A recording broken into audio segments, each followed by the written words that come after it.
Welcome, everybody, to DAT Poker Podcast, episode 118 for February 20th, 2022. I'm your host, Dave Schwartz, alongside Roscoe P. Coltrane.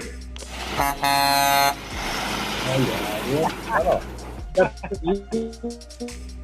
see you're in the tunnel there, Roscoe. You got the Elon tunnel rolling? We got sent home yesterday. I'm driving back to BC. I might go block some border traffic somewhere on the way home. All right. Sounds good. Terrence, you are not in Las Vegas, even though it looks like you're in 1970s Las Vegas. Yes, I'm clearly on Fremont Street. I hear horns outside a lot. I live in the Florida / Texas of British Columbia. So are you the only Asian in your area? No, there's definitely one 5 houses down. Yeah, but I don't know. It's not too bad here. I'm okay. All right. And Mr. Negreanu in Las Vegas. He is actually in Las Vegas with the swing behind him. I dig it, and the shirt. What are you rocking there? Okay, so first of all, yeah, this background. This is actually my balcony upstairs. I'm on the couch, and when you go like this, you see a little pillow action happening. Okay. But no, so yeah. So we got a new line of clothing at Contenders Clothing. If you've never seen the Contenders Clothing brand, they've got all kinds of cool stuff. This is a new one. It's No Mercy in the Valley. We added a couple things at Contenders Clothing. We got now Bloodsport, Muhammad Ali, Cobra Kai, Rocky gear, of course, and now we got Top Gun as well. If you want to check it out, you go to contendersclothing.com and use promo code KIDPOKER20. And guess what? I just looked at that on my screen and I read that. Sans glasses, bro. I don't use glasses anymore, and I can't fucking believe it. I can't believe it. My doctor said my recovery was a miracle recovery. I got monovision, which you're familiar with, Adam, which means it's LASIK, but it's one eye for reading, one eye for distance. And they warn you and say, it might take up to 6 months for you to be able to get used to it. I was used to it immediately. The very next day, I went in, vision 20/20 from distance, and reading. He's like, tell me how far down the chart you can read. And I went straight to the bottom line and I read it like perfectly. And he's like, that's way better than like the normal person. So far, so good. I'm incredibly happy. It feels weird looking at myself without glasses because it's been so long. But what a relief, man. I mean, it's one of those things, we talked about this privately. Like, I had the irrational fears also of like, well, listen, glasses work for me, right? So do I really want to risk putting a laser in my eye and burning it and going blind and yada, yada? But man, it was 1 minute each eye and no more glasses. Crazy. It's totally life-changing. I did it a while ago, and I got to go back. I've got free touch-ups for life or whatever, and I got to go back and get a touch-up because I now need these to read. But it was life-changing for 5 or 6 years. It'll last, and then you can go back and get touch-ups if you want, or you can roll. And I just haven't done it yet. But I don't understand how everybody doesn't do it. And we talked about this offline, but and I get it. It's your vision and everything, but there's just such a minuscule failure rate or complications rate that the life-changing, look at how happy you are. You can just see how awesome you feel about having your vision back.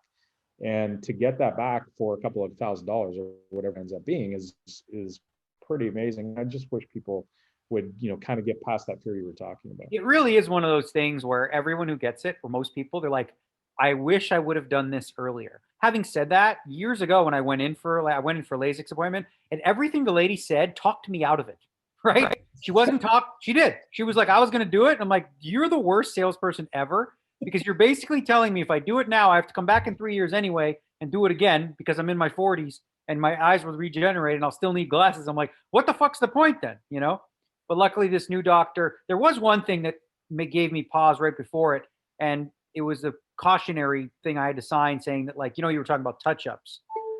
Because of my prescription, apparently they may not be able to do that for me in the future, touch-ups. What was your prescription? I don't think you were blind as a bat before without, right? I'm far-sighted, right eye dominant, so I could see far, fine. It was just reading. So I was like, what's the point in me getting LASIK where I'm still going to need my glasses? Because, like, to read my phone, I'm the same. When I first got glasses, I carried them with me. And I'm like, all right, put them on. But you're always on your phone. You're always reading something. So I'm sure you've sat next to Barry Green sitting at the table recently. I sat next to him at the World Series this year. Like the font on his phone, there's about 3 letters per screen. yeah, my font's pretty big too. And it still is, even though now I can see. But yeah, awesome. So you would wholly recommend people going to get the and the monovision, so people understand it's your dominant eye. I think it's your dominant eye, right? That they do they only do one eye, so you can. No, they did both my eyes. My dominant eye was distance they used, and then which is my right eye, and my left eye is what they used for the reading eye. Right, for the reading. And I want to give him a shout out because he did such a great job. If you are in Vegas, LASIX of Nevada, doctor's name is Richard Rothman. He got really good. My wife does this research all the time. My wife, she got mad at me for saying that. She's like, you always call me my wife and your brother. Like, you never say my name. And I was so like, she's like, if you're going to say wife, say queen wife. I'm like, all right. So my queen wife did the research and he was really great. He's a fun guy, good energy. And, they work with you. They customize, like they figure out, well, what do you want this for? Right. Because depending on, like, if you're somebody who's like a skier or, needs like, deep vision or whatever, monovision apparently does sacrifice a little bit of your distance and a little bit of your reading. It's not a perfect thing, but for what I need it for, I need to see right about where you guys are. My laptop and the cards. I have not played poker and I have not driven at night yet. So we'll see what that's like. But I mean, I don't get it. I mean, I've had no issues. And I was ready for like blurriness and this and that. The only thing I will say and it's been 2 days, is my TV is about 10, 12 feet in front of me. I'm looking at it right now.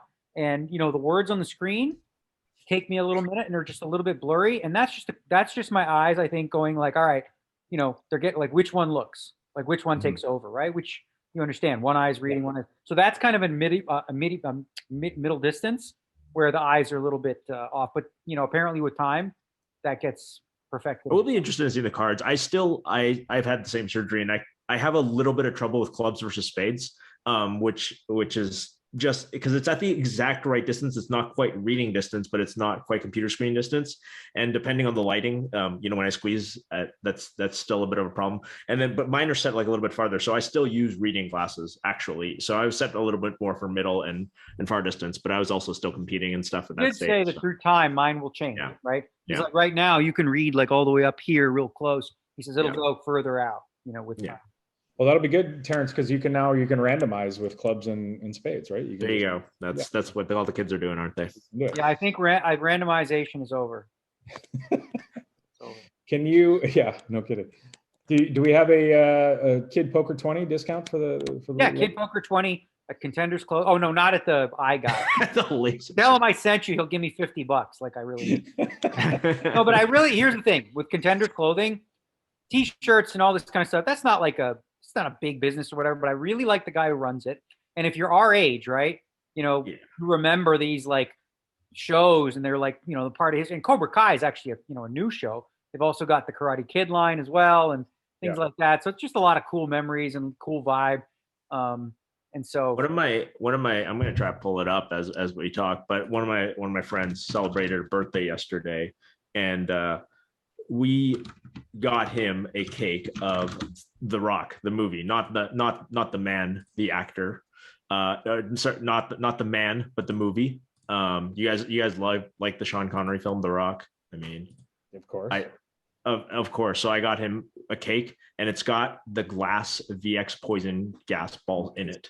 I was absolutely thrilled with that. I'm gonna throw it up right here on my background there just for the rest of it real quick. So, but real happy with the way that turned out. But yeah, we all love stuff from our nostalgia and our childhood, don't we? Absolutely. It's easy to buy stuff online. Yeah. Head on over there, Contenders Clothing, and check it out. One more thing. Shit, this is a big deal because this is a big deal. And I tweeted about it, but it's a real big deal. My brother's all sentimental. He's wearing a suit today because today was a very, very big day for me and my brother. This would have been today, my father's 91st birthday today. And, since they passed, they left me and my brother the home that they bought originally in Canada, downtown Bloor and Spadina. And they bought this house. This house was built in 1882. My parents bought it in 1967 for $26,000. Wow. Okay. And my brother has been renovating, running, he ran tenants in there for many, many years. And he finally came to the point where he's like, all right, he renovates this house by himself. You're talking about like a 4-story home. And my brother does everything, The door on the, is he ticketed? Like, is he? yeah, he's like, he can do all that stuff. Okay. But and here's the front doors are the same doors that were built in 1882, Cool. which is Cool. crazy, right? Yeah. So we finally, after all these years, my brother finally decided to sell the home. He listed it for, I don't know if I should say, with the price he listed it for was very, very hefty, and he got more because people fought over it, and they're going to gut it and make it even more. So, like, my parents' investment ended up getting like, between 70 and 100 times what they went. So it's big for my brother. He was wearing a suit, had pictures of my family and stuff like that. It's just like, it's really like the Canadian American dream, what my parents did for real. Like, they came from Romania. My dad had $5 in his pocket. That's it. And they went and started working at the CNE, Canadian National Exhibition. My dad was doing candy floss. My mom was working, kitchen or whatever. Then they found out my dad can do electrical work. He started doing that, and then they did this. They bought a home, and they paid it off. As soon as they paid it off, they bought another, and then they moved into the new home and then rented out the other. And that was kind of their idea of, of real estate. And they held on to that, property in downtown Bloor and Spadina to this point. And, it's great for my brother because now he can because he's kind of like the handyman down there. We had like 6 to 8 tenants living there. And like every 3, it's like, oh, this is broken, the water heater, this. So he's like a glorified handyman. And now he can just relax and enjoy, retirement and have a little bit of a nest egg for himself. It's awesome. Nice. Congrats. So moving on, we haven't done a podcast in a couple weeks, so we've got some stuff to catch up on. One of them that the Poke World was talking about, and I want to get your take on this, guys. On the Hustler live stream, we had a guy who was caught cheating on the Hustler live stream. This is the one that's sort of taken over for Live at the Bike. It's the one that everybody watches. They have big games. It's fun to watch for sure. But this guy is playing in the Hustler live stream, and he's peeking at the cards to the player on his direct left. His name, the cheater's name is Julio Cedillo, known as Skills Rock. So he is watching the cards, and as the player to his left is looking at his cards, he's watching, and you can see him plainly doing it. Interestingly, the commentators didn't catch it. The viewers actually did catch it and reported it. But all kinds of stuff. It's amazing that this guy thought he'd get away with it. And so to his direct right is a friend of Julio's, the cheater. This is his buddy. So a hand comes up. We're on the turn. Julio, the cheater, has 2 pair. The player to his right has top pair, his buddy. And the player to the left has the nuts. He's got a straight. And Julio knows this because he saw his cards before the flop, before the flop came out. And the guy to his right goes to lead out into Julio and the nuts. So he kicks him under the table. And his friend is like, why are you kicking me? Like openly, like the cheaters are just like bungling this amazingly. And anyway, so and then the other guy who's getting cheated, he's like, "Are you guys kicking each other over there?" And he still has no idea what's happening. It's the most. So it's just a comedy of errors, right? It's hilarious. Anyways, the guy leads out anyway. The guy who had top pair leads out anyway, and Julio does a Hollywood and folds his 2 pair, and then the other guy gets it in there with the nuts, and his buddy ends up losing a bunch of money. But so it brought up a bunch of stuff. First off, this guy got banned. Hustler banned him for ever coming back either in the casino or on the stream. And but the question is, and we've all run into this playing poker, right? I mean, we've all seen a player who doesn't protect his hand. He's looking at his cards, you're sitting beside him, her, whatever, and you can see them. Now, I think all of us, our first default thing is to say, hey, please protect your hand. I can see your cards. But I'm sure I've run into this. I don't know if you guys have. I've done that. And then the player continues to still flash the cards. And meanwhile, I'm not the only one who can see it. There's other people at the table, so it becomes problematic. First off, Terrence, have you run into this? I imagine you have. I mean, what do you think?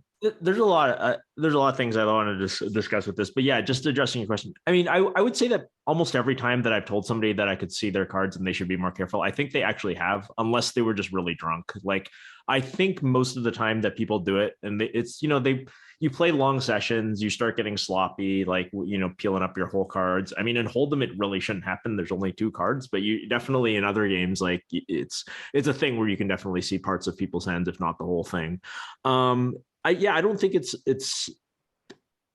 doesn't happen as much as I think, unless, players very old or players very drunk, and you just generally try to avert your eyes in that situation. But like, if it's not one of those two cases, then I don't know what the right ethical thing is to do, because it's quite hard, because it affects everybody else at the table. It's not just that like, okay, I warned this guy, so now I have the license to take his money, because as we saw in this hand, like third parties often get involved, and there's you essentially have just too much information to play ethically. There's a lot that happened with this hand, with this situation, though. First of all, good on you, Adam, for digging up this guy's real name, because every article that I've found on it for like forever just addressed him as skills rocks. And I think when people cheat, I think people have the right to know this person's real name so they don't play with them in the future. So Julio Cedillo, Cedillo. So just noted for that. It was shocking how blatant it was once you know what you're looking for, right? Like once you've seen that it's happened. You mentioned the commentators kind of didn't catch it. It's kind of understandable. We've all been in the commentary booth. You're just kind of trying to watch what's happening. You're not looking at this other. You don't expect to look for it. You don't expect to have this guy looking at this other guy's hole cards until you get to that hand where this guy Julio folds two pair on the turn in a spot where he's probably never really folding two pair. And then, the investigation team starts looking. There were some weird bluffs, I think, later in that hand. He wasn't quite as egregious as like Mike Postel, partly probably because he didn't see like every hand. And also because if you're Mike Postel, you actually can see everybody's hand, which make you play perfectly. When you only see one guy's hand, you can really only outplay that guy.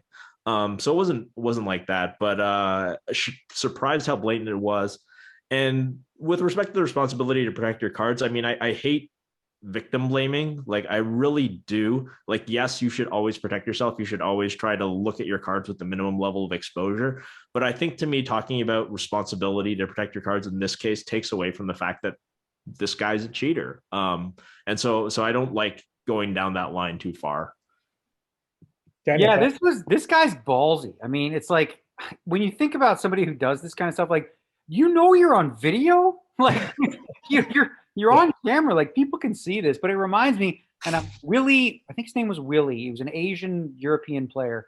Willie, I can't remember his last name, but it reminds me of this. And it's totally the opposite end, where in limit poker and no limit, like he purposely would show people his cards. He would he would do it where he'd like lift his cards up high, knowing that the guy was a shyster sitting next to him or whatever. And then if the guy like raised him, or whatever in a spot, he would like call down with ace queen high, you know what I mean? Like knowing that this guy's just trying to bluff him because like he would call otherwise or stuff like that. So which is really not something I suggest you do. But yeah, this is like one of those things, like you said, where the level to which the guy went to look at the cards was egregious, right? This wasn't a case of him just sitting here and like, like the guy, he was getting rubbernecking, right? Yeah. Looking over like this, right? Like, you do have cases sometimes where people are sloppy with their cards, and even if you're not trying to look, you look over and you can see them a little bit. And I know, and I won't name the names, but I know a couple people, they have a 2-strike rule. Warn you once, warn you twice. And if you're still doing it, well, good luck winning, right? And now whatever, everyone has their own personal policy with that. Now, it's a weird thing because like when we define what is the responsibility of players, it's hard when you're talking about money, right? If let's say, if I'm not going out of my way to look at their cards and they just keep lifting them, like what is the required, something that you can't police, right? Like what is the required response from a person in that case? That's where, what you were touching on a little bit, Terrence, like the personal responsibility is a thing, right? It is there, right? Like, and in the same token, it's impossible to enforce something where if a guy is just blatantly flashing his cards and people can see it, like, some people are just going to take advantage of that. And there's I would consider it cheating, but I think you could hear people make an argument that it's not. Yeah. I mean, I think it's only really hard with like the third party, for example, like, let's say Daniel, me, you and Adam are in a pot. I can see your cards and maybe I warned you and you're still being sloppy because you've had one too many drinks. And, you bet out, I know that you're bluffing. Adam calls in the middle. I can just rip it. Knowing that you have nothing and Adam probably isn't that strong anyway. And so now kind of accidentally cheated at him in this weird way. Like that's the only part about it that sort of, you know, gets me about this thing. But that's not the situation that's happening. As you said, let's be clear. This guy is like craning his neck to go look at this guy Barry's hand, who was the victim in all this, and saw some responses from Barry, and he was all class in this. I do want to ask you guys, you know, the Hustler banned him, obviously, as they should, and it said that, you know, as Adam read, that that Julio Cedillo had acknowledged what he did was unethical, and he's accepted the decision not to welcome him back. But there's no sort of confiscated funds here, and we know, like in online poker, when cheating is discovered at essentially all the major online sites, that this has happened. They've found cheaters. They've returned money to the victims. We have full proof of this happening on camera. We have an admission from the guy. Why do you think there's no, you know, money compensation going back to this guy who was cheated from the cheater? It's probably because the guy left the casino and took the money with him, and now to get it back, it's going to be pretty hard, right? Well, here's the thing, right? If you're the casino, like, how much? How do you like? This guy was looking at his cards, right? Can you quantify exactly how much that was worth? The only thing that you could do is essentially is do that in like a court of law or something, where you say, I want this much in damages for what happened, you know. But the casino itself, I mean, how do you define how much the guy was cheated out of exactly? Yeah, it's true.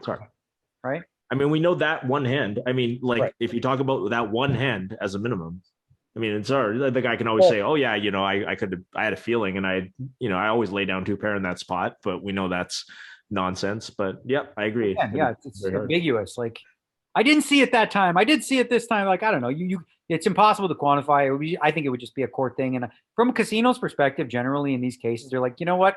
We don't want the drama, you know, deal with them. But at the same time, they have a responsibility to like offer a fair game, and they did, right? It is a fair game. It's not on the casino that this guy like lifting his cards and this guy saw it. The casino, once they found out this was happening, did absolutely the right thing. And I don't feel like at this point they're like, so they certainly shouldn't be held to pay this money at all. They're not responsible at all. I would like to see, you know, in blackjack, there's the Griffin book, right? So you've got the casinos that share information about card counters and stuff like that. I would like to see a lot more of that in poker, where we, you know, like definitely, I think we're all in agreement. Mike Postel shouldn't be able to get in a game somewhere, and he probably wouldn't ever be able to get in a game in any card room, at least in North America, or, you know, the parts of the world that have seen it. I would like to see this guy get blacklisted from poker too. Yeah, at the very least, you know, if you see this guy, you know, if he tries to sign up for the World Series next year, the registration system, you know, it'd be nice if it caught something like that, because you know, we just don't need people like that playing poker. As far as the casino, I don't think the casino's responsible, but you know, they could probably give Barry, the guy who was cheated, the stack that he was cheated out of with the 2 pair in that hand.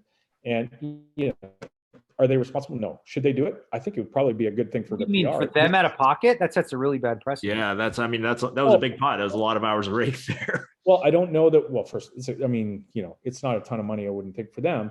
But I'm just saying, for the PR that they would get out of it, this made a bunch of. I think of the precedent, right? Now, let's say there's a really high stakes game, you know, where they're playing with $1 million on the table, and some guy bluffs off, you know, some guy cheats and beats the guy out of $1 million in a pot. Like, you've already said, listen, last time when this happened for 2,800, you guys covered it, and now you're not going to cover it. Like, I would not open that can of worms. Like, I don't think, and I don't think they should or would. And then going back to Daniel, you said you got people that you know with a 2-strike rule. I think for me, it seems like if, hey, I can see your cards. Oh, he does it again. Hey, I can see your cards. And then the 2 strikes are done. The implication is that, okay, I'm just going to operate with this information now. It seems like that's cheating the other people at the table, where he should say something, or the person should say something like, hey, everybody, just so you know, I've told this player twice that I can see his cards. I can still see his cards, and I'm going to play, you know, appropriately at that point. Sure. And, you know, and rainbows and balloons and candy corns and, oh, you know, we love this, you know, poker's cutthroat, especially at the high stakes, right? You know, when I grew up in the game, people that could shoot an edge, they shoot an angle, they were going to. Sean Perry's dad, Ralph, and Ming, we used to play, like, sometimes we'd 5-handed, and this was before they had the rule where you resume position. So we'd be playing 5-handed, and they would, like, jump seats so they could get extra free hands. So, like, Ming would go, oh, okay, let me go sit over here. Let me go sit over here. And he would just do this so that he could get, like, you know, a couple free hands an hour, right? like people are going to, when it comes to money, whether it's online, live, whatever, people are always going to, you know, be willing to push the envelope. And we can hope that everyone plays, you know, by the rules, but can't expect it. I like that. First of all, I like that Ralph Perry is now just Sean Perry's dad. By the way, that's a thing that happened in poker recently that I didn't catch up with. But there is the other side too. I remember a hand where I was the one who was sloppy with my whole card. So it was a World Series, one of my earlier World Series. So I want to say like, you know, the mid to late 2000s. And I remember it was a no limit tournament, and there was an early limper, and I was in the cutoff with ace 10, and I ISO raised, and Mimi Tran was the button, and she looked very confused for a second, then decided to fold. Everybody folded, limper folded. Mimi told me, I don't know why I looked, but I saw your hand. You had ace 10. And I just decided there, you know, I'm going to look at my hand. If I had a hand that I would raise with, I'm going to raise, but otherwise I'm just going to fold. I don't know why I looked at my hand. And it was this really interesting thing because Mimi in those days was somebody who people didn't like her because, I mean, I guess her personality was sort of abrasive and you know, for various reasons, but I gained a lot of respect for her in the moment. She very clearly could have taken advantage of the situation that I'm like isolating this limper kind of light and could have went after it. And I kind of wonder where like sort of everybody following the strike. She essentially gave me my one strike, right, in that situation. And I think that's the right thing to do. Is she gave me my warning. She didn't take advantage of it in that spot, but she could have. And had she, and then told me afterwards, I wouldn't really think that it was honestly like on her. I would think it was on me in a way, because she didn't egregiously look. I was just sloppy. So yeah. All right. So moving on, Doug Polk and Bill Perkins have entered into yet another prop bet, as Bill is wont to do. He likes to be the puppet master of the poker community and watch people do painful things. It's kind of like you. Like me, yeah. So Doug tweeted, I've officially started a 1-year bet against Bill Perkins, 1 year to lose half of my body fat. Just got a DEXA scan. It came in at 27.7% body fat. He must get down to 13.85 in a year. The bet is 200,000. The journey begins. So a couple things here is interesting. First off, he's got a year to lose half his body fat. Yeah, I mean, you know, it seems like a total cakewalk. I can't believe that Bill put 200, and I know some people have, you know, different views on that, but having done one like this, you know, a year to do it, I had 10 months and I had to lose 80 pounds in 10 months. But yeah, this one seems quite easy to me. I'll get your thoughts in a sec, guys. But the other thing I wanted to ask you to discuss is the size of the bet. So 200,000, well, it's a lot of money to a lot of us for sure. I don't know how much it is to Doug as far as motivating him to do some very painful things, because losing half your body fat in a year is quite painful. So is 200,000 enough to motivate him for that?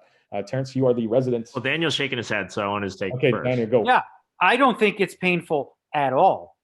Like you said, I mean, it's like, this is way too easy. This is a cakewalk, right? Like when you get 1 full year, you know what you did, losing 80 pounds in 10 months, like that's significant. But for like, here's the bottom line: is Bill Perkins just has way too much money, and he's too devoted to dying with zero, right? Like this is just a free gift, right? Because I think, like, honestly, you know, Doug has worked out in the past. He's gotten, you know, fit. Like he probably would have just done this anyway, right?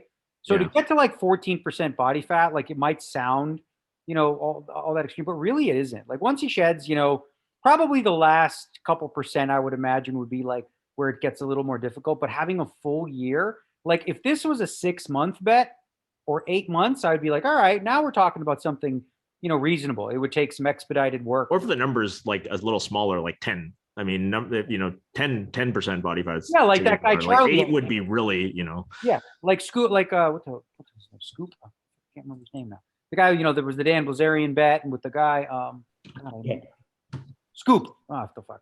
He got down to 6 or 7 or something. Yeah, to get to like 10% in a very short period of time, and you know, he was able to do that, and he did it very regimented with a trainer or whatnot. But like, honestly, this seems like, again, there's no pressure. It's just like I would lay 10 to 1 right. Oh shit! Every time I say that, I would lay 10 to 1 that Doug wins this bet.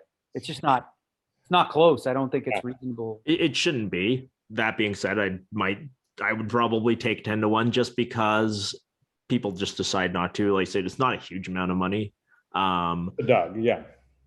For Doug. I was surprised by the 27.7% initial number. I didn't think that Doug would come in that high. I think that's DEXA thing, because DEXA scans are so much different than what most people look at when they look at their body fat, because it also tracks internal fat, like around your organs and stuff like that. Like the number you get, like when you look at a chart of what somebody with 20% body fat looks like, then you compare it to like a DEXA. The DEXA is always like 5 to 7% higher. From what I've seen. It often is, yeah. I mean, I had a bunch of DEXA. I came in around like 12, 13 a lot of times. So I kind of know exactly the range that Doug needs to be, because that's where I was most of the time when I did them.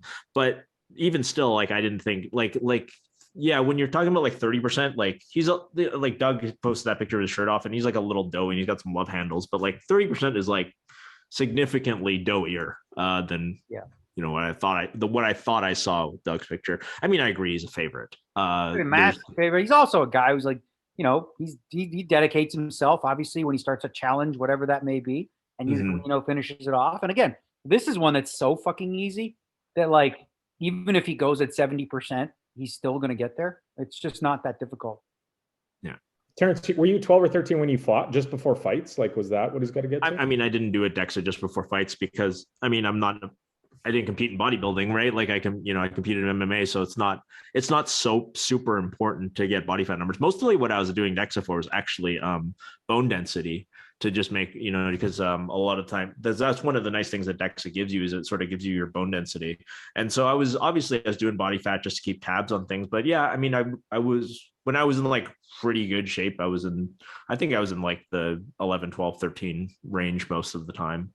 Well, he's got to get in really good shape, clearly, right? Yeah, but I don't have a lot of muscle, right? So one of the things is that if you the guy who runs the scan tells me it's not the guys who perform really well on DEXA scans in terms of low numbers are not the guys you would think. You think of somebody with very low body fat, you think of like a shredded, Bruce Lee looking guy, and obviously that is low body fat, but it's actually like more muscular guys who just carry less fat, right? Because it's all about the ratio. It's all about percentage. So actually like a 190-pound super muscular guy with very low fat is going to score much lower than say like, what you would envision with like a marathon or triathlete, because that muscle and that bone density is a lot lower. So, I mean, I was never trying to get to a low body for percent. Because I just wouldn't, because I don't have that build. I don't have a lot of muscle. I don't carry a lot of muscle on me. All right, moving on. Igor Kurganov, poker player Igor Kurganov, of course, Liv Marie's other half. He's been running the REG charity. This is Raising for Effective Giving since 2014. This charity that streamlines poker player mainly donations to charities that are quite effective in how they spend their money. And I think Igor does a lot of research to find out exactly which are the most effective charities, and he's raised, I believe, 20 million since 2014 through poker players donating 2% of their winnings, etc. Famously, Martin Jacobson in 2014 donated, I think it was $250,000 when he won the main event of the World Series to the REG charities. Well, I guess Elon Musk tripped over this somehow and found it and did some research, and he's donated $6 billion after selling off Tesla stock. $6 billion to have Igor distribute through the REG charity, or at least in the same manner that Igor's been doing since 2014. And I think this was apropos of a tweet from CNN or something that said, Elon Musk could solve world hunger with $6 billion, 2% of his net worth. And Elon retweeted it and said, okay, if you guys can tell me how $6 billion will solve world hunger, I'll sell all the Tesla stock and do it right now. It's probably apropos of him like killing 30 chimpanzees with brain tests recently too. Oh, did I miss that? Okay. But anyways, yeah, interesting. Igor's obviously, I'm sure he's super excited about the ability to spend $6 billion in charities. So Terrence, have you got any experience with Igor and REG charities? I don't. I mean, this is one of these things where I'm continually impressed by the poker community. I mean, the poker community, I think, has always been underrated philanthropically. Like we've talked about all the cool things that happen on a philanthropic perspective in the poker world and try to shine as much of a positive light on it. but it's interesting, the effective altruism. Everybody in poker got really into effective altruism about like 10 years ago. It feels like everybody from not just Igor but Dan Smith and all those people. It's cool to see that smart people are working on smart solutions for this thing. What you said about Elon, yeah, like, as it turns out, $6 billion is probably not going to solve world hunger. Solving world hunger is a massive logistical problem. So I'm sorry for all you tax the billionaires people out there. This ain't gonna do it. I wish it were. I wish it were that easy. But Igor's got a lot of work to do, a lot of work cut out for him. But he's a smart dude. All the people that I'm sure he's going to bring on board are smart dudes. I'm sure a lot of good will be done with this. Yeah, it's interesting you talk about effective altruistic giving and the way that they do it and stuff. And I always wondered, right? Because for me, like, I feel like a lot of people, when they give, part of the value or part of the emotional attachment is seeing your money or your gift going to a person and experiencing maybe that interaction where you help a community of young kids and you get to see it grow, right? Where this is very different, where you're essentially writing a check, boom, the money goes, and you're trusting in that these people will use it in such a way, which there's reason to trust them in such a way, but it's without that emotional connection. So it doesn't surprise me really that poker players, to a certain degree, and a guy like Elon Musk, who seems a little autistic in that regard, that is like, he's not thinking from an emotional perspective in terms of the giving, which I think 99% of people do. Like, yeah. You give something, you want to like feel the warm and fuzzies, where it feels like with this, it's void of warm and fuzzies outside of like the feeling that I'm doing something good and I'm giving in a more effective way than those people that do so for the warm and fuzzies.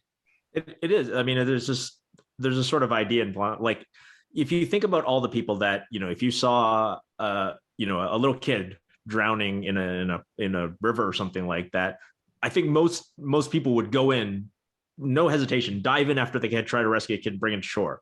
That is a tremendous risk to your own life because you could easily slip away.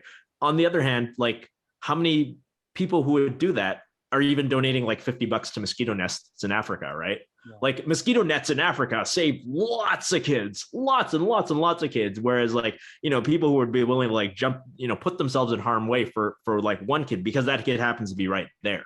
Yeah, there's a guy named Charlie on Instagram, and my wife showed it to me because she fell in love with this guy. I think it's just Charlie on Instagram if you want to follow it.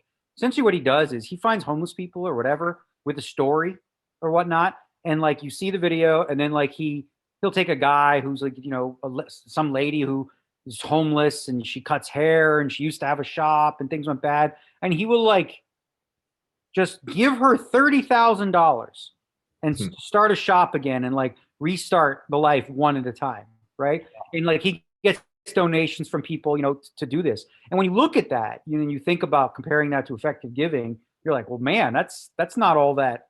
I mean, it's great. You help one, right? It's wasteful, but there's something emotional about like one person at a time. I connect with that more, frankly, than I do with just writing a check, which is like, it just kind of feels like tax, right? I'm like, well, why doesn't my tax money or my government money go to like this check? I like the connection to the thing a little bit more. So yeah, but I think that they would look at that and go, you just spent $30,000 to help one person, and that $30,000 could have gotten, like you said, nets for 1 million people in a place of people you'll never see or never be connected to. And I don't think there's right or wrong here, by the way. I think it's just human nature, and I think what they're doing is incredibly important.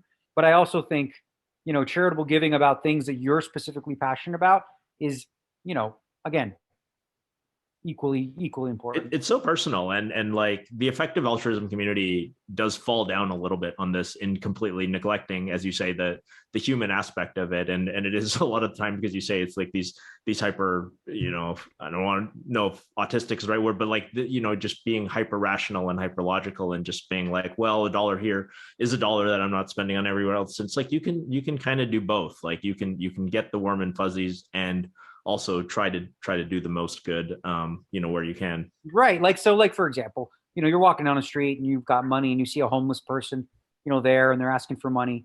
And like, you could give that person $100 to give them a bed for the night and all those kinds of things. And like in that moment, you're confronted with the question of, will you help this one person? And you're not thinking in that moment about, well, this money could be better spent if I'm donating these to a homeless shelter that provides more data. You're literally in a spot where you're being asked, like, will you help this one person right now in the moment? And like you said, Terrence, you can do both. You can help that person for most part, if you can, give them $100. And then also, if you feel like you want to do, do more, you can do that as well. So I think there's a balance, for most people. But I did remember when that was all happening. And I remembered like just kind of feeling an emotional disconnect to effective altruism in that sense. Like it didn't sink into my heart the same way as like, the work I do for like St. Jude's Children's Hospital, where I see parents who have a kid who's, 2 years old, has cancer. They both work and they're both like saddled with these medical bills that they can't pay. And St. Jude covers everything, And when you see that and you see the, the turnaround and they, saving the kid, there's something about that. So then people say, well, hey, you're only giving because you're making it about you, right?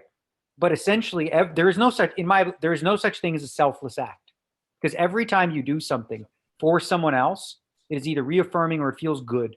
And I don't think there's anything wrong with that, right? That circle. You're helping someone else, and in the process, you get something out of it as well. And that's a feeling of satisfaction, joy, whatever the case may be.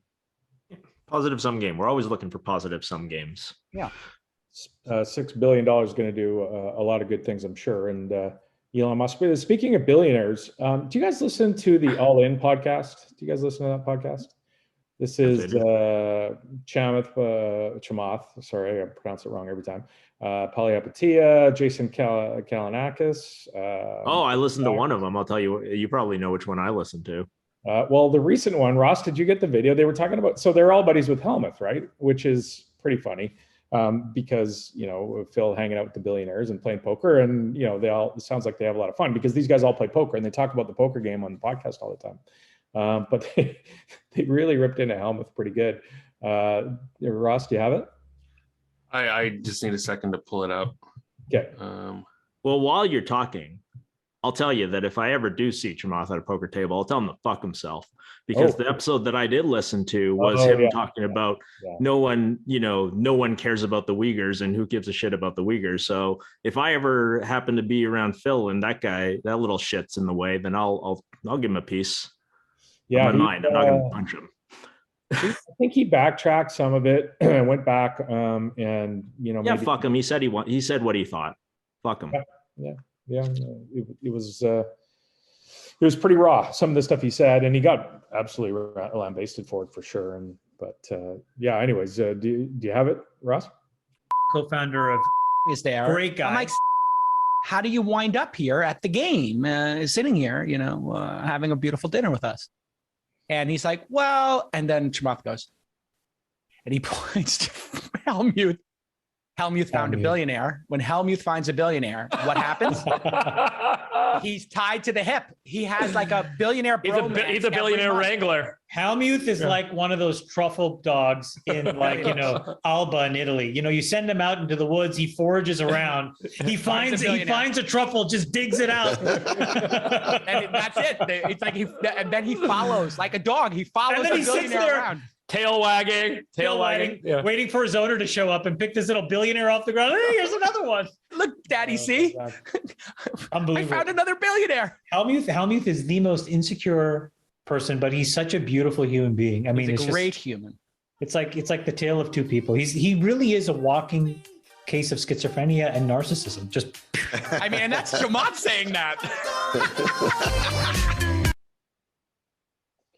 Anyway, I got a kick out of that because it's so funny, right? Because great guy though. I think Phil's awesome. I get a kick out of Phil. I think he's great for the poker community, but it's funny. No, that is like so in line with my experience of Phil for like quite a while now, where he's absolutely consumed and totally obsessed with people of wealth, right? Like he views people who have money as a superior race almost, right? Where like he really does. Like he's always telling me like, oh yeah, they just started a company in Silicon and he did it. And I'm like, I give no fucks, right? The guy's name is Steve, whatever. If he's cool, I'll hang out with him. I give zero fucks about how much money he has and all this. And, Phil needles me about it saying, oh, I know you don't care about that stuff. I'm like, why would I? You know what I mean? Like, good for you if you got money. But like, I find, and I've always found this, talking about money is one of the most fucking boring conversations ever.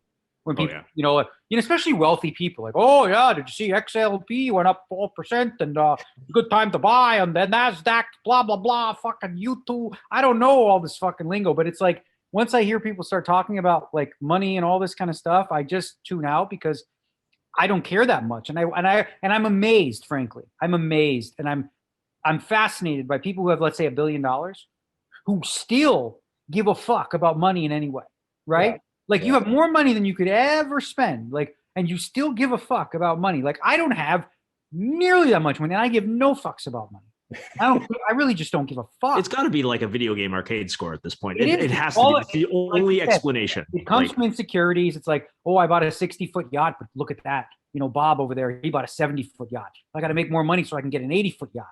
But it's a never-ending thing. One of my favorite quotes is, if we believe in the lie that more is always better, then we can never truly arrive because more will always be better, right? You can never reach satisfaction if that's your chase. You know, so Phil is just obsessed with that world. And I think a lot of it comes from his college days and his insecurities about wanting to fit in. He's kind of like new money, you know, in a way with a lot of these people.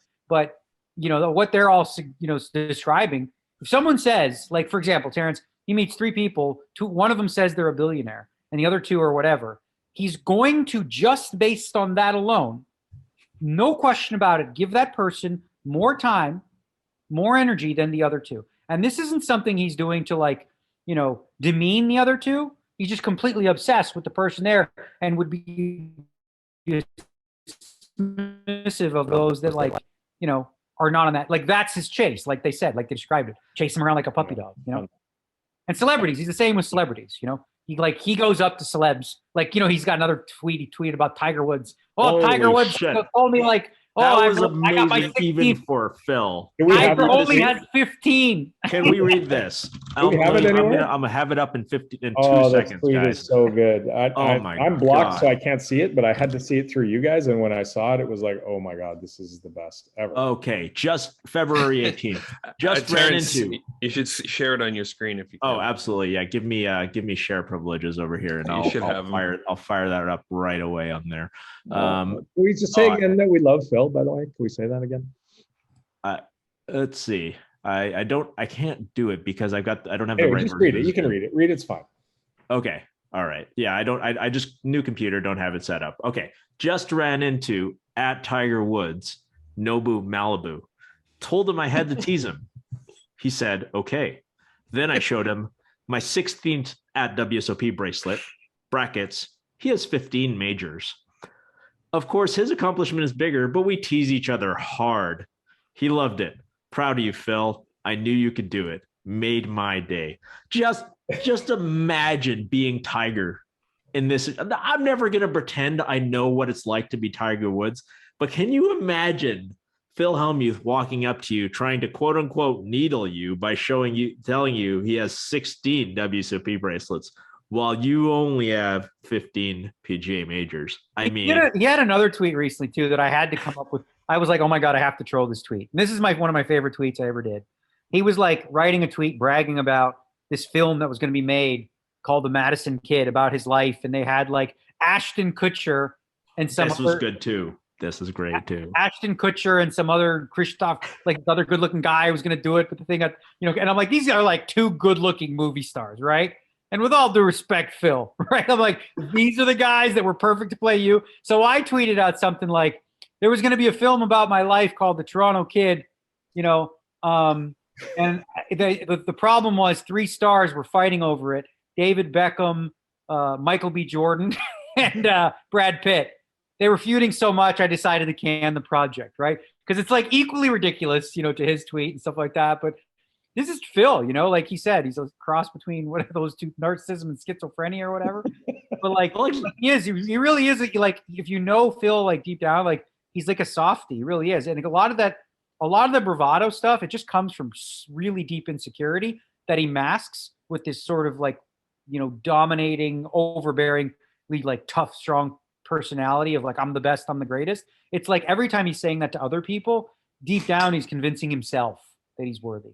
But like he knows hashtag we can all see positivity. it, right? Like he has to know it's completely obvious and in front of everybody, right? No. And it doesn't matter because he can't help it. Like even when he tries to not do it, like Brett, he can't. Like I've been around him when we've both met celebrities, and like sometimes, they have no fucking idea who either of us are, right?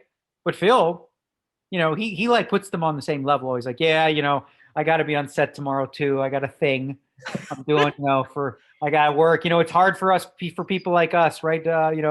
He's talking to like, fuck, I don't know, like some superstar, Jamie, whatever. But he puts himself there, and I'm a little different. I'm more hands off with that.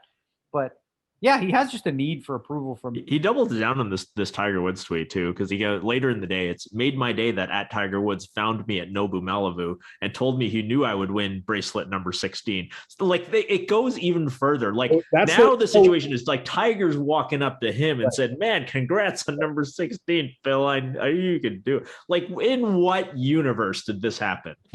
In what universe? Well, I've hung out with Tiger and Phil together, late night blackjack. And he's nice to Phil. Like he thinks Phil is kind of like he talks a lot. He makes fun of the fact that that he talks a lot or whatever. But I think he gets a kick out of Phil. Honestly, he's probably like Phil. Who doesn't? I mean, I have my own Nike logo for my golf gear, but I like the amount of patches you have on your hat. It's or he'll say shit like he'll be like, you and I both have a brand. You have the Tiger Woods hat, and I have the PH hat. So they're the same. They're the same. They're just Bitcoin Latinum. Good Lord. All right, let's move on. And I know it's boring. This isn't money that's boring to talk about right here. The GG Masters.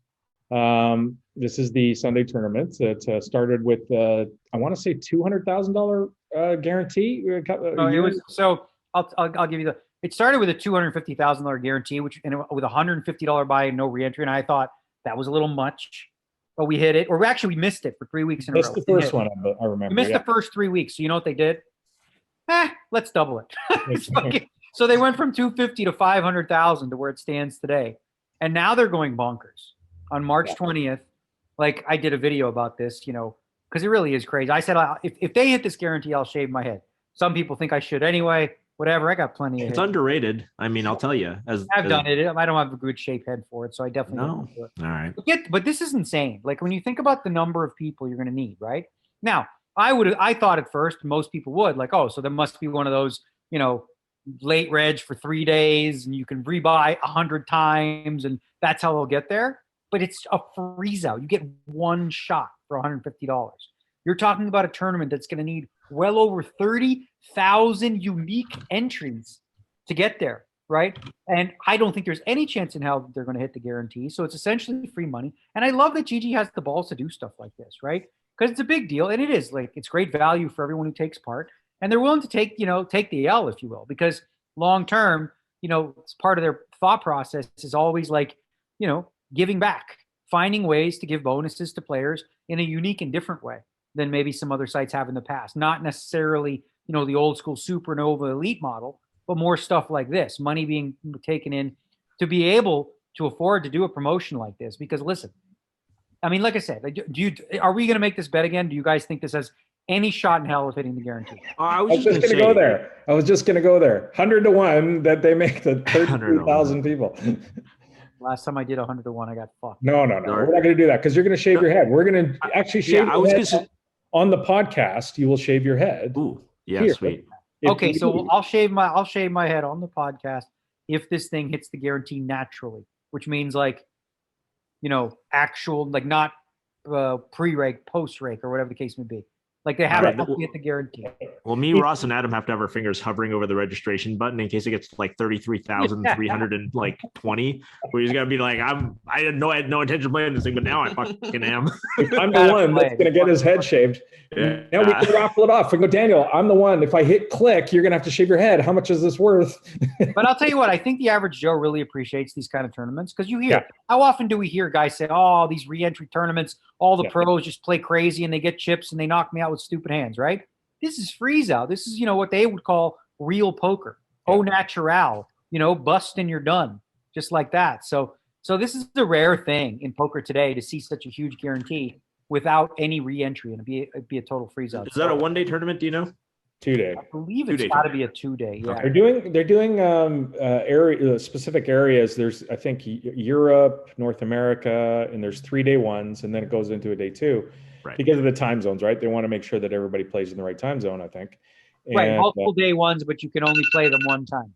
Right, you can only play them one time. So $150, 33,333 people needed. Daniel, if you had to guess, you don't think they'll make it. Of the 33,000, this is March 20th again. This is a month away, and $150. As to your point, how many people are they going to get, Daniel? I'm gonna say 24,300. Ross, Are we playing over or under or guess the number? the Price is Right. You're guessing. You can't say 24,000. 2,301. No, I won't do that. The Price is Right. That was honestly what my opinion was. I mean, that's putting ahead of my head. They've probably done some sort of simulations on this. I'll go higher, maybe like 27,186. Okay, T. Yeah, I mean, I was going to say 27,000, but now it'd be silly not to say 27,187. Okay, we've still got a spread there between me and Daniel. 31,000. They're going to get 31,128. Nobody, even the four of us, none of us think they're gonna do it. So no, none of the four do. Should we give away? I honestly, I don't think GG thinks for a second they're going to do it. I really do believe it's give back. And if not, so it's kind of like a win-win either way, right? Because these always are. If they do hit it, it's like holy shit, right? And if they don't hit it, it's just added value for all the players. So from a perspective, from a GG perspective, like I said, it's a win-win. Although it could cost them $1 million or so. I mean, $150. It's going to be first prize is going to be $500,000 or $600,000 for $150. It's crazy. It's one of those tournaments where if you are a online tournament player, it's going to be the best value tournament of the year. Yeah, and you should put in a bunch of your friends. Oh yeah, so you get a computer and get an account and start playing. If you put in anybody. Should we give away an NFT in the YouTube comments to whoever's closest to the actual number? We could do that, right? Ross, is that a thing we could do? That's definitely something we should do. Awesome. Okay, you connect with the other person that we gave. Ross has to sort through like 20 zillion numbers this week. Oh yeah, that's true. What's a better way to do this? And so upside down, orange flag, left corner. We've given away, I want to say 4 or 5. And Ross, you've connected with one of the previous winners, right? Yeah. He's trying to figure out his wallet. Okay. And then are we going to give one away this week for a 5-star review? Did you go through it? I didn't get that far. Okay. Well, maybe by the end of the show, have a look now and we can give one away to a 5-star review. This is on iTunes. If you are listening to the podcast, head on over to it's iTunes that you go to, right, Ross, to leave the 5-star review. And talk about how great. I mean, you can probably leave it on whatever app that you listen to podcasts on, but this helps us a lot. It gets us, seen, put in front of people. We got 435, 4.8 stars right now. So looking good. Moving on, PokerGo. So we didn't do a podcast since Daniel. The PokerGo 2022 tried to defend, made a valiant effort to defend his 2021 PokerGo Cup Championship. Daniel, you won events, I want to say 6, is that right? For $350,000, which gave you an opportunity to repeat if you would have banked one of the 50Ks, the remaining 50Ks. So first off, nice win to taking down the event 6 there, and must have felt good to at least give you a chance, because I saw the first ones, you were getting pretty frustrated. The first few events, you were amassing chips, I think, and got close, and it didn't go well. But talk about overall the 2022 PokerGo Cup. Yeah, no question about it. After 5 events, in the first 5 events, and people say, oh, you must be rebuying like crazy. During the entire series, I did a total of 2 rebuys. So I was on 1 bullet in 6 of the 8 events, and I was on 2 for just 2 of them. But the first 5 events, I was probably the only player who started on time for every single event except the ones where I was at final table. And the first 5, I was either chip leader or close to it at the end of rebuy period. And then the blinds go up, and I didn't even have a cash in the first 5, which is insane. Like I just, after the rebuy period, I just kept losing the flips, and I was done. I was like, you know what? There are only 3 events left. I just can't take it. I need a little break. So I remember being in the gym and Jeff Platt texted me and was like, if you win like one of the next two and then like the final event, you could still win PokerGo Cup. And something about it had a rocky feel to me, like dun dun dun dun dun. So then I go ahead and jump into event number 6 on time as always. And this event looks completely different than the first 5. I bust a bullet, right? Getting unlucky in a spot. And then I end the rebuy period with like 95K and starting stack is 125. Every other day I had 500K, at that point. That's the fucking one I win because the poker gods have a sense of humor. So then I started to actually win some all-ins here and there. And then going into the last event, I basically needed to win outright, but also had to fade Jeremy coming in a certain spot with 5 left. I made the final 5, and Jeremy was a short stack. I was 4th. Very first hand, I pick up aces, got no action. And then I got unlucky in a spot against Brock with ace-queen against 10s. I raised, he called the small blind, he came queen 10-5. He check called the flop. Turn was up 7. He checked, I checked it back. River blank, he bet, I called. And then I finally went broke with 7s against his 10s. But there was one, and those hands were all fine. Actually, the 7s I could have raised a little bit less. Here's what's interesting. I actually studied pretty hard before this tournament by watching game film, and I came up with a significant amount of notes on exploits that I was going to use effectively, throughout the week, and they worked amazingly well. The mistakes I made throughout the week were always ones that went against the notes that I'd prepared, where I did not take initiative and do the thing that I was supposed to do, or that I had planned to do, which maybe was a little more risky and things like that. So it's one of those things where I was explaining it to a golfer who doesn't play poker, how, at this stage of my poker career, the mistakes I make are so much different or so much smaller. When you start golfing, the first goal is hit the ball. If you hit the ball, you succeeded. Yay, right? Once you're hitting the ball regularly, now you want to get the ball in the air. Yay, you've done that, right? Next step, now you're golfing more. You want to get the ball on the green. Yay. When you get to the pro level, you want from 100 out, you want to make it. Like you want to hit it 6 feet past the hole, have it spin back, come to within like 2-3 inches. So it's very, very finite, right? So even when you hit the green and you're like 15 feet away from 100 yards, not that good. So that's the way I'm looking at the mistakes that I made, because I made one in each event. Every one of the events, I made one of those incredibly minor mistakes. I don't even know if I want to share this one. Yeah, no, I don't, because it's part of the exploit. But basically, I'm very, very happy about where my game's at. Like, I don't feel the need to go into the lab in the way that I was in terms of solver use. At this point, the most valuable asset I have is the PokerGo library and getting to see what all my opponents are doing and figure out where I can exploit. Because here's the thing. Nobody in the world plays GTO. We got to establish that as a fact. Nobody does. Everyone wants to try, but nobody does. So everyone's doing something that is unbalanced. If you can spot those things, you can find ways to exploit. Now, when you do that, you, of course, become exploitable yourself. And if people start to catch on, they'll adjust to you, and then it becomes kind of a fun leveling game. So it makes me feel good about the future of poker, too, especially live, because as much as all these people study, and are randomizing and doing these types of things, like in the end, the biggest edge will come to those who have an understanding of game theory, but fully understand that you have to override it to exploit consistently throughout a tournament. Nice. Okay, I'm super excited, and this is why. High Stakes Poker Season 9 makes its debut tomorrow on PokerGo. AJ Benza, Gabe Kaplan are back to do the commentary. Daniel, you're there. The lineup, it looks amazing.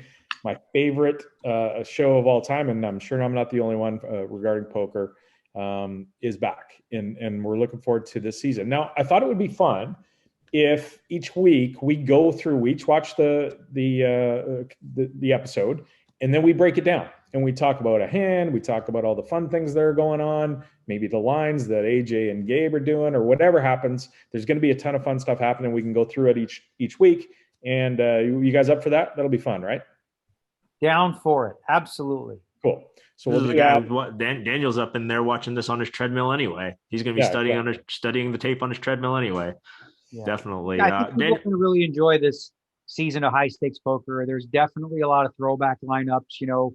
Tom Dwan, Phil Ivey, Patrick Antonius, Dole Brunson, myself, and then you mix that with some of the newer blood guys like JRB and Garrett Adelson. And I don't want to give anything away, but there's going to be some insane hands, and I know there's one I'm involved in with Patrick Antonius and Phil Ivey that is going to get talked about a lot, and people are going to dissect it.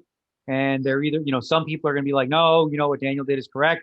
And other people are like, oh, what an idiot. What a stupid. How did he fold? How did he call? All that kind of stuff. So there's definitely going to be some water cooler talk about a lot of the hands that come down.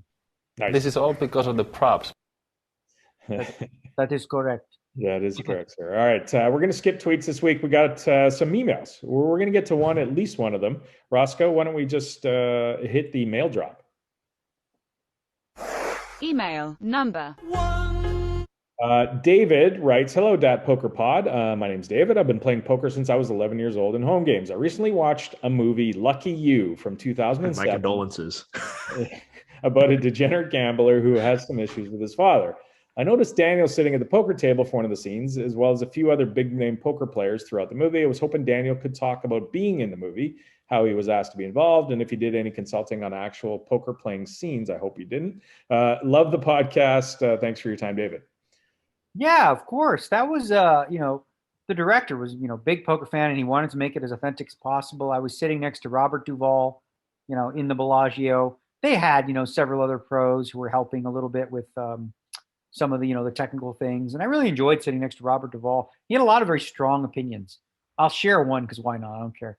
We were talking about Nicolas Cage, and he thought he's a terrible actor. He thinks he's terrible. I remember just getting the inside scoop on things and different whatever. But I think most people, when they ultimately saw the movie, were disappointed overall because it had some opportunity to be really, really great.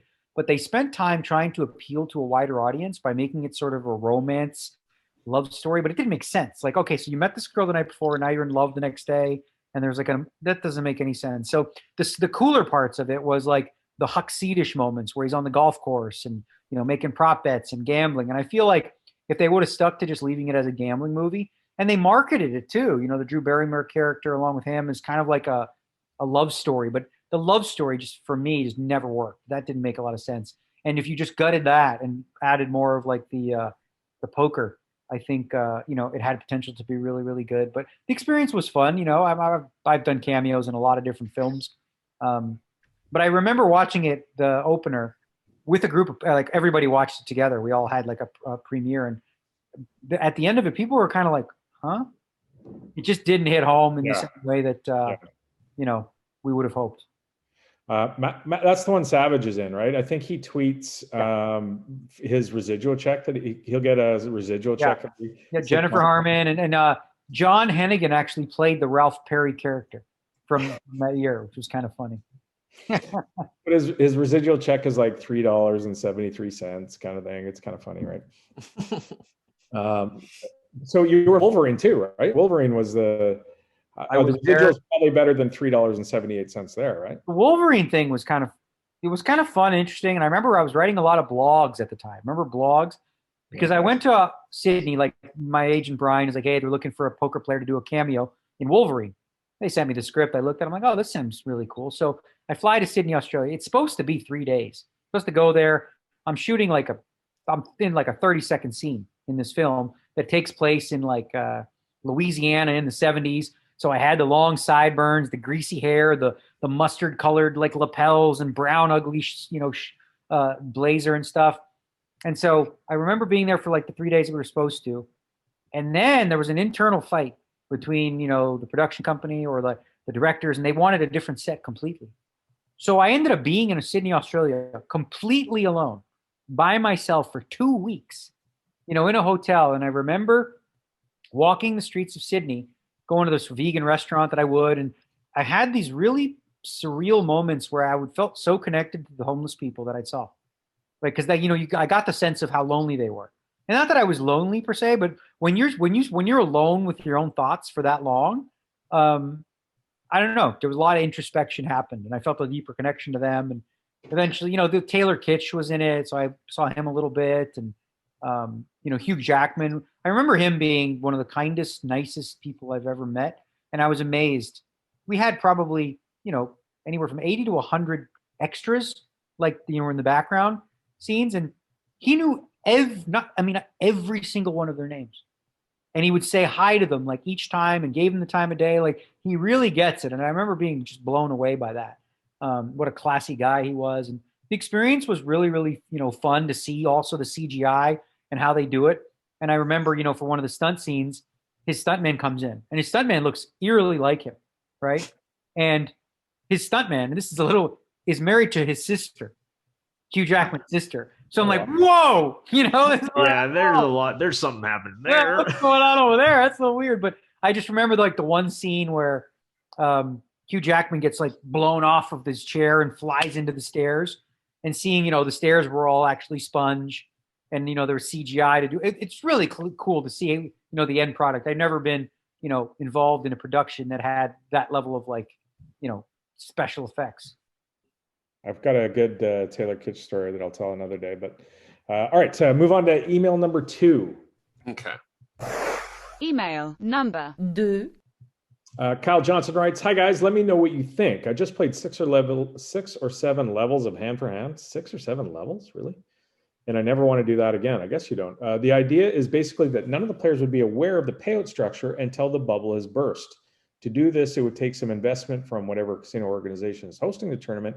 When registration closes, you'd have a random number, say between 12 and 17% generated to determine how much of the field gets paid, but that information is not released to the players. In order to implement it, you need a very accurate player twist." Anyway, okay, so that's the idea. Guys, thoughts on that one? Daniel, go. So it's a little bit of a convoluted, complicated way of trying to get people to stop stalling, but ultimately it still won't, right? Because if let's say if you made it 12 to 17%, all that means is people will just start stalling at 20%. Right. The field left, right? It'll just, but once you're at 12%, you're in the money. So I get the goal, but unfortunately, I don't think it solves, the stalling issue. Yeah. Yeah, like you said, 6-7 levels of hand for hand is a very weird thing. I mean, I would imagine that this tournament did not pay very many people, or the blinds and antes were very slow at this level, or the short stacks just ran impossibly good for the duration of this thing. Levels were like only 10 minutes or something. Or the levels were only 10 minutes. Yeah, I mean, it shouldn't, it generally doesn't go on that long, and it especially in the larger field tournaments. But yeah, I think hand for hand is still better than our current situation, because honestly, like, the stalling makes it worse. Like, I mean, hand for hand feels slower a lot of the time, but usually if you've got 2 or 3 stallers at the table, it's probably worse. And in a way, like, even if you do get slightly fewer hands playing hand for hand, I prefer it because it's still an even playing field and it's more fair for people. You don't get into the situation where the stallers benefit and everybody who's not stalling and playing honestly doesn't. And I don't like that at all. Nice. All right. That's going to wrap it up for this week. Daniel, what's on the schedule? What, you got some tournaments coming up at the Wynn? Is that right? Yeah. Well, now that I can see, I wasn't sure. I really had no idea going into this what my eyes would be like and whether I could drive. But I'm actually, so the PokerGo Tour this year, they have their PokerGo Tour Championship at the end. This year, they're doing it in a unique way where, the PokerGo Tour is basically every event that's $10,000 or bigger. And there's a point system, right? For every 10K that you play, if you win 100K, you get a point for every $1,000 you cash for or whatever. So this year, what they're doing is the top 6 point getters, right, will play off for a finale at the end of the year with whatever point total, being the number of chips. So whatever, let's say you have 382 points, you'd have 382K, and the chip leader would have more. And those 6 people will play for a $500,000 free roll, right? So in order to give myself a real chance at this, I know that I got to start putting in more volume. Right now, I'm 15th because of my first and my fifth. I didn't play any of the stairway events. But what I'll be doing this week is there's going to be a lot of poker for me coming up. March 24th through the 26th at Aria, 10K, 10K, 15. And then a couple days later on the 1st, we move over to the Wynn, and there's a 10K, 10K, 15K, followed by the Wynn Millions, which is a $10 million guaranteed event. That's another 10K. And then I think they added 3 more events at the Wynn, after that starts. Then you're looking at March 16th to the 28th is the US Poker Open, which I plan to play. The one in April is happening in Cyprus, and I'm just not a traveler. Those are big buy-ins, huge, but which sounds fun, but I'm really not big on travel. So Cyprus is I feel like I can get enough volume, playing locally. But I'm excited about it. It's a pretty awesome situation in my life now where the PokerGo studio, for the vast majority. Like it's one of the best places to play poker if you've ever played in it. It's like it's just clean, sleek, great lighting. It's just so comfortable. The people who have had an opportunity love it. So that's my home base now, is the PokerGo studio. And I'm going to give it a good old college try. In the meantime, watch some hockey, but I'm also going to go over all the finals from the PokerGo Cup and take a look and see if there's any more. Because every time I watch one of these things, but that's my beep that every 20 minutes I put eye drops in, because that's what the doctor said. Yeah. Got them right here. So yeah, I'm gonna just continue to just every time I watch something, if I watch an hour, I pick up stuff. And it's not always physical tell related. Mostly it is. Sometimes it's tendency related. Like, okay, in this spot, this guy's a super nit, right? If you see 4 times a guy does the same thing in a certain spot, you can pretty much take that to the bank, as that's part of his psyche and his approach. So that's what I'm going to do, because it really helped me so much here's the thing, during the PokerGo Cup, every single one of the notes and exploits that I wrote out worked effectively. The only mistakes I made were ones where I didn't follow it, where I went back to old Dean eggs, right? Old Dean eggs wouldn't do that. Like I wouldn't jam here in this spot. That's a clear jam because I have 19 big. I'll tell you the hand because fuck it. All right. Whatever. It was 5-handed. Brock Wilson opened for 2. He min raised. Sean Perry, the chip leader, flatted on the button. I was the big blind off of 19 bigs with ace 9 offsuit. I hesitated too long. I didn't watch Brock as he was putting the chips in. And I ended up just calling to see the flop, which is fine. Nobody's going to look at that and go, oh, that's not a mistake, because it's fine, right? But based on my thought process going in, these are the exact kind of spots that I wanted to take advantage of, right? Because I've got 19 bigs. There's 6.5 dead big blinds in there. And the chip leader who didn't 3-bet is unlikely to call. So now I just have to get through one person. It was a really good squeeze pot that I didn't take. So, again, that's what I was talking about earlier about the mistakes being finite, right?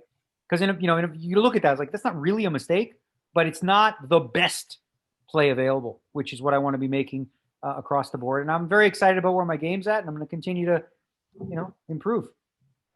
And we're 90 some odd days away from the next World Series of Poker. Crazy. Crazy. And no masks in Vegas. That's got to feel good too. Yeah. Well, no masks if you're under, the mandate. I'm under Amanda's mandate, so I'm in 95. Well, honk your horn and block her way to the bedroom, and that's why we do it up in Ottawa. We'll see. Yeah, we'll see if I can get away with no mask this week. We shall see. Fingers crossed. Looking forward to coming down to on Friday. I'll be going to the Vegas Golden Knights game too. Saturday, the Knights Colorado. That'll be a good game too. So, all right. Thanks everybody. I have the 5-star before we go. Oh, go. Let's go. At least I had it. There it is. Okay, so just before we go, a message from Scooperfluous. We'll have to find out how to get a hold of him. But he wrote, title Super Duper, 5 stars. For years now, this is the best place to go for poker, and how to get out of speeding ticket information. Wait, that was the old one. That is old school. All right, so if you're listening, Super Doofless, give us an email. What's the email address, Roscoe? datpokerpod@gmail.com.